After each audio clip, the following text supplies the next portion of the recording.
जो है मैथमेटिक्स का बहुत इम्पोर्टेंट टॉपिक आज मैंने लाइंस और एंगल्स लिया है। ये जो टॉपिक्स है ये हमारे पास छठी, सातवीं, आठवीं, नवीं, 10वीं का बहुत इम्पोर्टेंट है। इसका मैथमेटिक्स में बहुत ज़्यादा यूज है।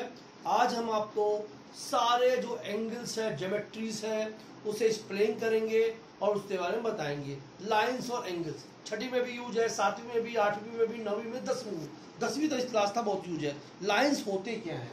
जो लाइन खींच दी हमने, देखिए सबसे पहले इसे बोलते हैं लाइन है बच्चों। और जब एक से ज्यादा लाइन हो जाती है तो उसे बोलते हैं लाइंस। ये है लाइंस, ठीक ना? समझ में आया आप लोग को? अब आता है एंगल। एंगल क्या होता है ये भी समझ लीजिए। जब दो लाइंस आपस में मिलती है तो उसे बोलते हैं एंगल्स। इंटरसेक्ट लाइन क्या होती है? हाँ, इंटरसेक्ट लाइन क्या होती है? इंटरसेक्ट लाइन क्या होती है? जब लाइनें आपस में, दो लाइन आपस में एक दूसरे को कट करती हैं। जैसे मान लीजिए ये ए बी है और ये सी डी है, ये ओ पॉइंट पे कट कर रही हैं, तो इस लाइन को हम लोग बोलते हैं इंटरसेक्ट लाइन, ठीक ना? A B and C D दो पॉइंट कटने से बोलते हैं intersect line, O point cut कर रही है। उसके बाद आता है हमारे पास पैरेलल लाइन, बहुत इंपॉर्टेंट। पैरेलल लाइन, ये दो लाइन है, ये पैरेलल्स है। ये पैरेलल सबसे पैरेलल भाषा होती है कि टू पैरेलल लाइन कभी भी एक दूसरे को नहीं काट सकती। अगर ये मान लीजिए सपोज तो ये 1 मीटर है तो ये भी 1 मीटर होगा, ये भी 1 मीटर होगा, मतलब जो भी है। अगर मान लीजिए ये 4 मीटर है तो ये भी 4 मीटर होगा। मतलब मैं ये बोलना चाहता हूं कि पैरेलल लाइन कभी भी काटती नहीं है। हमने 3 पॉइंट बताया। लाइन टॉपिक दिया लाइंस और एंगल्स। ये मैथमेटिक्स का बहुत इंपॉर्टेंट टॉपिक है और ये क्लास छठी से स्टार्ट होता है, 10th तक जाता है। लाइन क्या होती है? लाइन खींच दो उसे लाइंस बोलते हैं।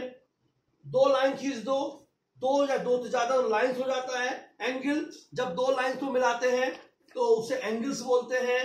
इंटरसेक्ट लाइन, जब लाइनें आपस में काटती हैं तो जिस पॉइंट पर मिलती है उसे इंटरसेक्ट लाइन कहते हैं। अगर इसकी हम बात करें तो ओ इंटरसेक्ट है। पैरेलल लाइन, पैरेलल लाइन क्या होती है? जब लाइंस हमारे पास दो जाती है, दो पैरेलल लाइन कभी भी एक दूसरे को नहीं काटती है। और बच्चों, जो पैरेलल लाइन होती है वो कट पॉइंट पर डिपेंड करती है। इनके बीच की डिस्टेंस हमेशा इक्वल होती है। एक है तो एक होगी, 5 है तो 5 होगी। हाँ, एक बात ध्यान रखना बच्चों, अगर ये लाइन है, ये 3 है, ये 2 है, इसका मतलब ये पैरेलल लाइन नहीं है, कहीं ना कहीं आपस में कट जाएंगी। ये पैरेलल लाइन है। पैरेलल लाइन की भाषा होती है तो डिस्टेंस जो होगी वो हमारे पास इक्वल होगी। हमने बताया आप लोग को पैरेलल लाइन के बारे में, एंगल्स के बारे में और इसके बारे में। अब हमारा न्यू टॉपिक आता है हमारे पास, एंगल के कुछ पार्ट होते हैं। एंगल कितने प्रकार के होते हैं? नंबर 1, फर्स्ट नंबर पे आता है आपका एटीट्यूड एंगल्स। एटीट्यूड एंगल होता क्या है? एटीट्यूड एंगल वो होते हैं, ये क्या होते हैं? लेस देन 90, जो 90 से छोटे होता है उससे हम लोग एटीट्यूड एंगल बोलते हैं। फॉर एग्जाम्पल 30 डिग्री, 0 से बड़ा और 90 से छोटा, ये सारे एंगल एटीट्यूड एंगल होते हैं। नंबर 2 पे आता है राइट एंगल। ये क्या होता है?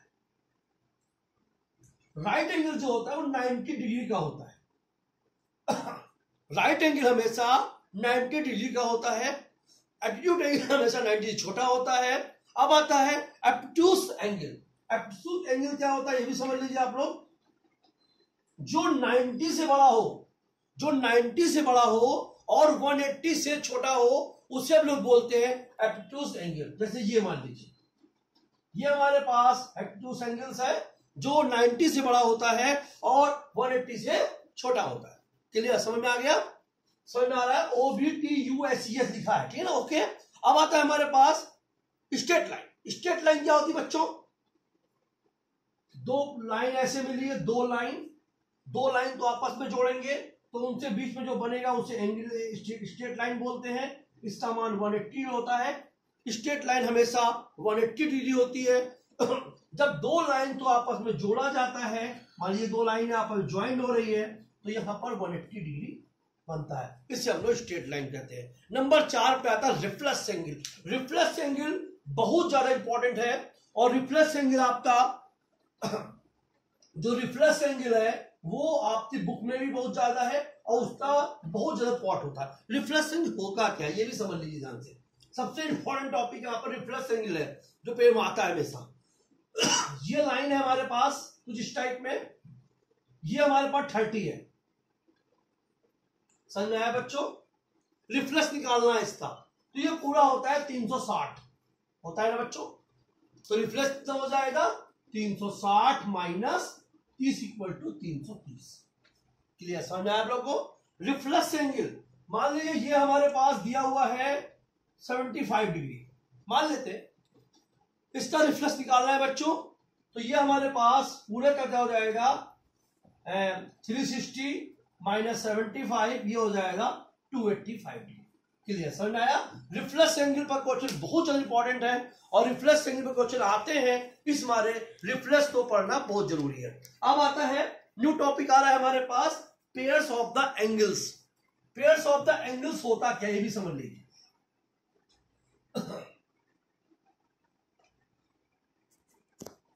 कॉम्प्लीमेंट्री एंगल क्या होता है? कॉम्प्लीमेंट्री एंगल वो होता है जिसका सम 90 डिग्री हो। कॉम्प्लीमेंट्री एंगल वो होता है जिसका सम 90 डिग्री हो। मान लीजिए ये लाइंस है हमारे पास, ये लाइंस है हमारे पास, और ये हमारे पास कॉम्प्लीमेंट्री एंगल्स होता है, इसका सम 90 होता है। दो एंगल का सम, जब टू एंगल का सम 90 होता है तो 90 बोलते हैं। जैसे मान लीजिए फॉर एग्जाम्पल ये हमारे पास, इसे आपने y बना दिया, ये हमारे पास s है, तो s plus y equal to 90, ये हमारे पास कंप्लेटिव एंगल की परिभाषा होती है। क्लियर, समझ में आ रहा है आप लोगों को। अगला आता है सुपरलेटिव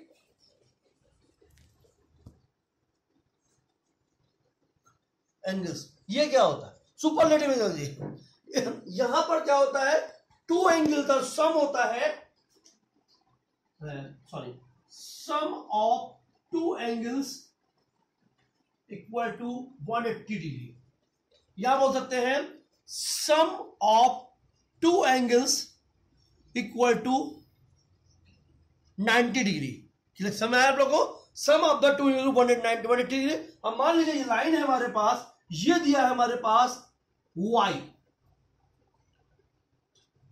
तो ये आप मान लीजिए z, तो वो क्या हो जाएगा y plus z equal to 180 degree.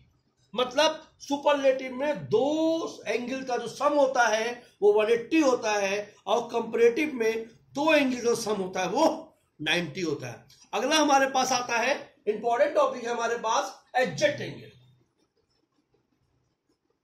ये क्या होता है? जब कोई लाइन पर एंगल बनता है तो उससे हम लोग एडजेक्ट एंगल बोलते हैं। जब कोई लाइन पर एंगल बनता है हमारे पास तो उसे हम लोग एडजेक्ट एंगल बोलते हैं। मान लीजिए ये हमारे पास कुछ टाइप का बना हुआ है, ये मान लीजिए s है, ये मान लीजिए y है, और ये मान लीजिए z है। तो इसमें क्या हो जाएगा एडजेक्ट एंगल में? सबसे इंपॉर्टेंट बात यह है कि जो z और y मतलब पड़ोसी एंगल, जिसे बोलते हैं पड़ोसी एंगल, z जो y का होगा वो एडजेक्ट होगा। क्लियर, समझ में आया।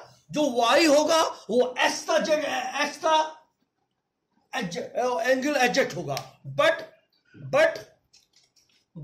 जो होगा s होगा वो y का एडजेक्ट होगा, और जो y है वो s का होगा, z y का होगा। लेकिन इंपॉर्टेंट पॉइंट क्या है, z जो है वो s का एडजेक्ट एंगल नहीं होगा।